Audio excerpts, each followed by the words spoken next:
Ang intense ng mga kaganapan ngayon sa abot kamay na pangarap sapagkat masisira ang mga plano ni Moira dahil sa gagawin ng anak niyang si Zoe.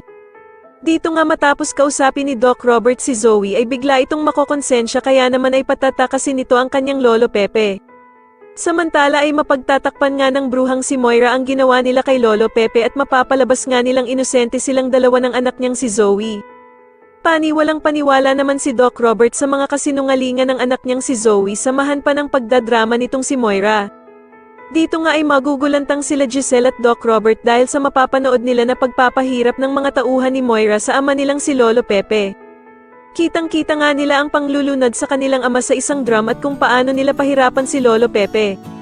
Hindi naman makapaniwala si Annalyn sa sinasapit ng kanyang Lolo Pepe kaya naman ay wala itong magagawa kundi ang umiyak sa sobrang awa dito. Samantala ay gagawin naman ng bruhang si Moira ang lahat para walang ebidensya ang makakuha sa kanila na hindi talaga totoong tanyag ang anak niyang si Zoe, at dito nga ay susunugin niya ang DNA test na pinagawa ni Lolo Pepe tungkol sa kanilang dalawa ni Zoe. Sa kabilang banda naman matapos ngang mapalo ni Harry ang isang tauhan ni Moira, ay hindi naman ito makakaligtas sa isa pang clown na namasok sa bahay nila Lynette.